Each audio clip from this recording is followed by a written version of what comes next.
aucune personne en difficulté dans la rue. Simplement, on essaie, les enfants sont accueillis dans les écoles, M. Tuc l'a dit tout à l'heure, enfin les deux au contraire, c'était en faux contre ça. Et pour être scolarisé, vous pouvez rire, M. Tuc, c'est la vérité, parce que c'est facile de dire des contre-vérités dans les débats, mais toujours est-il, vous de rigoler, monsieur. En tout cas, ça c'est la réalité. Donc, aucune personne n'est laissée à l'abandon. Après, il y a des solutions, il y a des cas de très grande fragilité qu'on en travaille avec la préfecture et les services de la préfecture pour trouver des solutions plus pérennes. Je vais répondre. Alors déjà, il faut que vous mettiez vos fiches à jour, Monsieur Sarr, puisque, étant donné que je fais partie d'une liste à vocation électorale, je ne suis plus membre du droit au logement, donc vos relations avec le droit au logement ne concernent que vous. Je l'ai été, j'en suis très fier. Voilà. Il y a, depuis début septembre, voilà, si vous voulez tout savoir. Et je suis très fier d'avoir été dans cette association qui avec d'autres associations comme la FCPE et la LDH, et les habitants et les parents d'élèves, a sauvé l'honneur de cette ville du point de vue de celles et ceux qui sont à la rue. C'est la première chose.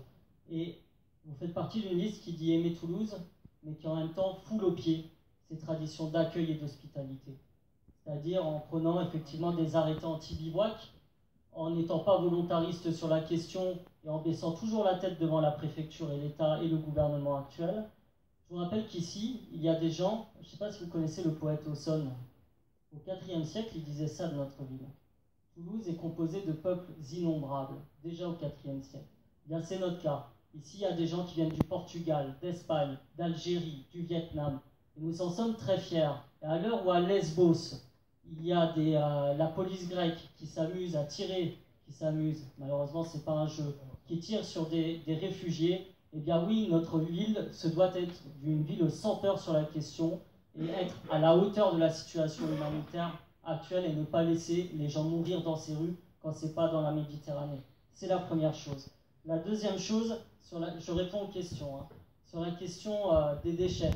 Effectivement, il n'est pas normal qu'il n'y ait pas assez de zones de collecte et de tri des déchets. C'est pour ça que nous, on veut mettre en place à moins de 5 minutes de chaque habitant des zones de tri et de collecte des déchets et des composts. Je ne vous dirai pas où parce que, comme vous l'avez dit, nous on considère, et c'est la genèse de notre processus, que la ville, c'est fini, ne pourra pas se faire sans ses habitants. Ce sera plus sans nous. Et nous, c'est pas juste qu'on vous dira oui, vous avez le droit à la salle ou pas, c'est que vous serez très invités à venir à des réunions et à des assemblées citoyennes pour décider, et pas juste du nom de la rue, mais aussi pour l'aménagement du quartier et les besoins prioritaires qui sont, et ce ne sera pas un concours de la mairie, on donne 8 millions d'euros au plus beau projet de tel quartier, on met en concurrence les quartiers. Ce n'est pas du tout notre approche de la démocratie et de la participation des habitants. Et enfin, je vais répondre, comme ça je fais ma partie emploi, j'y tenais, et en même temps je parle d'écologie. Nous, sur l'emploi, on pense qu'il faut que Toulouse entre au XXIe siècle et se tourne vers les emplois climat. C'est pour ça qu'on veut, au terme du mandat, en avoir créé 20 000, notamment grâce au dispositif zéro chômeur et en priorité dans les quartiers qui sont touchés par le chômage, c'est-à-dire les quartiers populaires. Pour ça, ce qu'il faut qu'on mette en place, c'est un véritable Green New Deal toulousain, avec notamment, vous en avez parlé, la rénovation thermique des logements et phoniques. Et nous, on sait exactement combien la métropole, quand on va être le 23 mars aux affaires, va injecter d'argent là-dessus.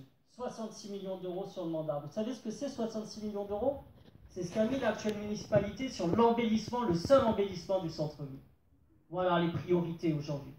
Nous, notre priorité, c'est que tout le monde puisse avoir chaud quand il fait froid et tout le monde puisse ne pas mourir de chaud quand il fait trop chaud. Voilà, c'est ça la priorité d'Archipel Citoyen et c'est ce qu'on compte mettre en place au niveau de l'écologie et de l'emploi, mais de manière plus globale. Il faudra repenser la question de la zone aux faibles émissions et ça se décide collectivement avec les habitants. C'est la question des transports également, on va faire 1000 km de pistes cyclables et c'est forcément une question qui doit tous nous interpeller, non seulement pour nous-mêmes, mais aussi pour les générations futures. Et je finis là-dessus, Monsieur Serp, vous qui voulez absolument être toujours connecté avec la Smart City et mettre la 5G, alors que celle-ci, et c'est une de vos contradictions sur l'écologie, il y en a beaucoup d'autres, va créer des milliards d'objets connectés avec des métaux rares, donc il va falloir l'assumer aussi devant les générations futures.